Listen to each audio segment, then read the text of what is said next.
Okay I guess we are recording and मैं थोड़ा सा माइक यहाँ रख दूँ तो ज़्यादा सही रहेगा बिकॉज या मेरा सुंदर चेहरा तुम लोग को दिखना चाहिए। तो जी हाँ, अगेन आप लोगों का स्वागत है बुक रिव्यू में। और बुक रिव्यू तो नहीं बोलूँगा यार, बुक डिस्कशन बोल सकते हैं, ज़्यादा सही साउंड करता है। और आज हम जिस बुक पर चर्चा करने वाले हैं वो है Sophie's World. I don't know तुम में से कितने लोगों ने इसका नाम सुना है या फिर नहीं सुना है, बट ये बुक काफ़ी ज़्यादा फेमस है in philosophy because it is a book about philosophy. मतलब ये इंट्रोडक्टरी टू फिलॉसफी है। मतलब जिन लोगों को फिलॉसफी में इंटरेस्ट है, फिर जिन लोगों को फिलॉसफी के बारे में जानना है, खासकर वेस्टर्न फिलॉसफी के बारे में, तो उनको ये बुक रिकमेंड की जाती है कि यार फिक्शन के ज़रिए से लोगों को फिलॉसफी पढ़ाई जा रही है। And I am a student of BA honours philosophy in Delhi university first year. तो मुझे ऐसा कोई ज़रूरत थी नहीं इस बुक को पढ़ने के लिए, बट मैं बुक्स पढ़ते रहता हूँ तो व्हाई नॉट। सो सबसे पहले बुक की थोड़ी सी मैं समरी के बारे में बात करता हूँ कि बुक किस बारे में है और बुक में स्टोरी क्या होती है। सोफी एक 14 साल की लड़की है जिसको अचानक से कहीं से लेटर्स आने चालू हो जाते हैं। नॉट लव लेटर्स, उसकी माँ को सस्पेक्ट होता है, but not love letters, it is a philosophy letters, जिसमें एक बंदा जो उसको लेटर लिख रहा होता है वो उसे फिलोसफिकल क्वेश्चंस पूछता है। और जो हिस्ट्री ऑफ फिलोसफी है, जो प्री सोक्रेटिस से शुरू होती हुई अभी तक जो हमारी कंटेम्प्रेरी फिलोसफी है, मतलब ये आई गेस बुक लिखी गई थी 2000 के अराउंड, 2000 के पहले तो 1900, मतलब वही जो मेन फिलोसफी जो मॉडर्न फिलोसफी हुई वहाँ तक इसको पूरा कवर करता है। तो हाँ, वहाँ तक कवर करता है। एंड उसके दौरान जो स्टोरी अनफोल्ड होती है, वेस्टर्न फिलोसफी की जो हिस्ट्री है वो इस बुक में अनकवर तो हो ही रही है। साथ में ये जो बुक है अपना एक अलग स्टोरी लेकर चलता है। And that is the thing which like जो कि मेरे को इंटरेस्टिंग लगा इस बुक में। मतलब ठीक है, फिलोसफी समझ रहे हैं वो अच्छी बात है, वो तो बाय प्रोडक्ट है, but the main thing for me was कि यार जो स्टोरी चल रही थी ना, कि जो सोफी अनकवर करती है कि कौन उसको लेटर लिख रहा है, एंड एल्बर्टो कौन है, मिस्टर मेजर कौन है, एंड दैट हिल्डी कौन है, एंड दैट होल स्टोरी धीरे धीरे स्टोरी क्रीपी होने लगती है। मुझे ऐसा लगता है, पता नहीं टोन कैसा था, उन्होंने कैसे लिखा, मुझे तो थोड़ा सा क्रीपी लगने लगता है बीच में। But then again story picks up. Story जो है लेंदी नहीं होती। मुझे इसे ख़त्म करने में 1 महीने लग गया। इट्स नॉट बुक और कि बुक इंटरेस्टिंग नहीं है, बुक बहुत इंटरेस्टिंग है। 400 पेज की बुक है लगभग।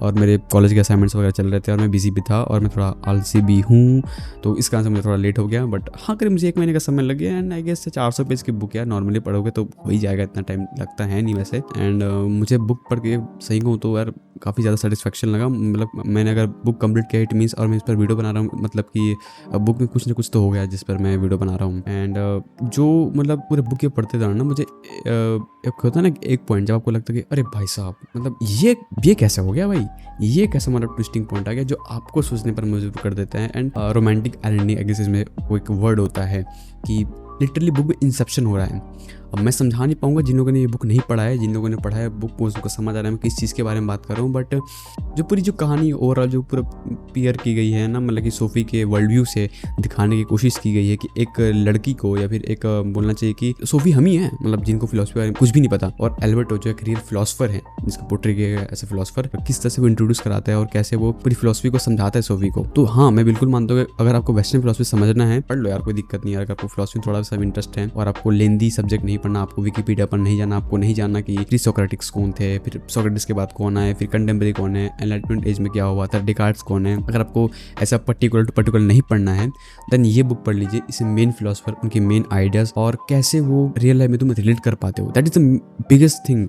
कि हम जब बात करते हैं फिलोसफी की, तो आज के समय में फिलोसफी ऐसी चीज़ हो गई है जो कि बस केवल हवा की बातें हैं। मतलब हाँ यार, बड़ी बड़ी बातें कर रहा है भाई, फिलोसफर होगा, ज़्यादा फिलोसफर मत बन, है ना। हम ऐसी बातें करने लगे हैं बिकॉज मैं खुद फिलोसफी का स्टूडेंट हूँ, तो मुझे पता है यार कि फिलोसफी जो है हमारे रियल लाइफ में कितना बड़ा इंपॉर्टेंस रोल प्ले करती है। नॉट जस्ट कि आज के समय में, ठीक है, हम आज के समय में स्किलफुल जॉब की ज़्यादा तलाश में रहते हैं, हमारे लिए जो फिलोसफी है खासकर बैठ कर बातें करने इन सब चीज़ों के बारे में, लाइफ का मीनिंग क्या है, what is the essence of life, and दुनिया कहाँ से आई है, हम बने किससे हैं, एटम से छोटा भी कोई पदार्थ हो सकता है क्या, वर्ल्ड कहाँ से है, बिग बैंग के पहले क्या था, गॉड है कि नहीं, जितने सारे भी क्वेश्चन है ना, ऐसा लगता है कि यार ये तो ऑलरेडी डिस्कस किए जा चुके हैं, है ना। अब इन पर और कौन बात ही करता है, फिलोसफी जो है खत्म हो चुकी है।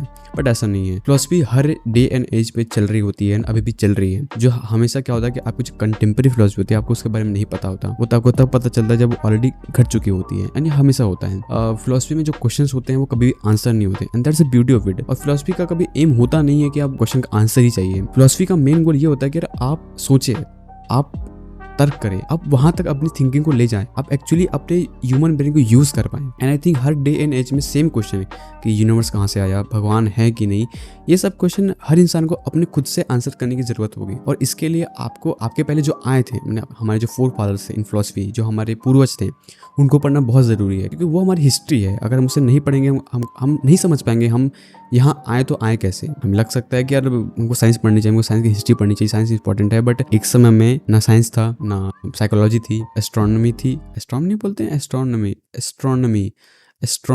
एस्ट्रोनॉमी, अरे यार मेरी इंग्लिश, ठीक है। तो जितनी भी साइंसेस थी जो आज के समय में अलग अलग फील्ड में पढ़ी जाती है, वो सारी के सारे पहले फिलॉसफी के अंदर ही पढ़ी जाती थी। और आज भी जब आप पीएचडी करते हो तो यार डॉक्टरेट ऑफ फिलॉसफी करते हो आप कुल मिला के, तो कहने का सार यही है कि अगर आपको फिलॉसफी में इंटरेस्ट है, और मैं कहता हूँ कि होना ही चाहिए, बिकॉज इस बुक के जो राइटर हैं जोस्टिन गार्डर, सॉरी अगर मैं नाम प्रोनाउंस कर रहा हूँ, बट उनका मेन एम इस बुक को लिखने का यही था कि वो खुद फिलॉसफी के प्रोफेसर है, कि जो किशोर बच्चे हैं, यानी कि जो टीनेजर्स हैं या फिर जो आजकल के जो युवा हैं, खैर उन्होंने अपने 90s के टाइम में लिखा था इसे, बट आज भी ये सेम बात लागू है कि आजकल के जो बच्चे हैं जिनको फिलॉसफी में बिल्कुल भी इंटरेस्ट नहीं है, बट इनके लिए फिलॉसफी सबसे ज़्यादा इंपॉर्टेंट है। या फिर कहूँ कि आजकल के थिंकर्स को जब तक फिलॉसफी के बारे में पता नहीं होगा तो फिर कैसे बात आगे बढ़ेगी वाली बात है। तो उसके लिए उन्होंने एक ऐसी बुक लिखी है जो फिक्शन है, जो कि मिस्टीरियस है और जो कि सस्पेंस का भी काम करती है। तो एक मैं कहता हूँ कि ये जो बुक है ना, खासकर सोफीज वर्ल्ड, ये आपको एक मिक्स पैकेज देती है। साथ में आपको इसमें ऐसा लगेगा कि फिलॉसफी बाय प्रोडक्ट है,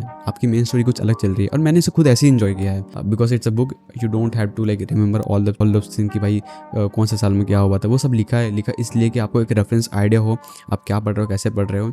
इसमें ब्रीफ हिस्ट्री आपको पढ़नी पड़ेगी, बिकॉज किसी भी फील्ड ऑफ हिस्ट्री को समझने के लिए, not just history in itself, चाहे आपको साइंस की हिस्ट्री समझनी हो, चाहे आपको फिलॉसफी समझना हो, चाहे आपको साइकोलॉजी समझना हो, अगर उसकी हिस्ट्री जब तक आप नहीं समझोगे, और हिस्ट्री केवल एक लीनियर वे में नहीं चलता, मल्टीपल उसमें थ्रेड्स जुड़े होते हैं, तो जब तक आप उन थ्रेड्स को नहीं समझोगे तब तक आपको हिस्ट्री उस चीज़ की पर्टिकुलर नहीं समझ आएगी। तो इसलिए बहुत ज़रूरी है कि आप एनलाइटनमेंट समझो, आप रेनेसांस समझो, ये आपको समझना पड़ेगा, तब तक आप नहीं समझ पाओगे। और वही जो 2-3 चीज़ें थी, जब यूरोप में रेनेसांस और एनलाइटनमेंट के इजाज़ तब मुझे बोरिंग लगने लगा था, बट उसके बाद बुक बहुत अच्छी पिक करती है, बिकॉज जब तक आप किसी फिलोसफर के बारे में बात कर रहे होते हो तब तक आइडियाज़ नहीं आ रहे होते हैं और आप इंटरटेन कर पाते हो अपने आप को। बट जरूरी यार कि फिलोसफर को समझने के पहले हम उसके कॉन्टेक्स्ट समझे। और ये बुक यार होल है यार, मैं तो समझता हूँ कि एक कंटेम्प्रेरी फिलोसफी हो रही है तो उसके बारे में कुछ पढ़ नहीं सकते, बट जो लेटेस्ट इसमें लिखा है वो भी मुझे लगता है कि सही लिखा है, उसमें कुछ गलत है नहीं वैसे। और इसका 20th एडिशन है इस बुक का। थोड़ा सा आपको इंटरेस्ट है फिलोसफी में और आप बुक्स पढ़ते हो तो ये बुक मैं बिल्कुल रिकमेंड करूँगा। कोई ज़रूरत नहीं है आप विकिपीडिया पढ़ जाओ, आप लंबे वो पढ़ते रहो, क्या बोलते हैं फॉर्म्स वगैरह जो भी पढ़ते हैं वो मत पढ़ते रहो यार, कोई दिक्कत नहीं, ये पढ़ो यार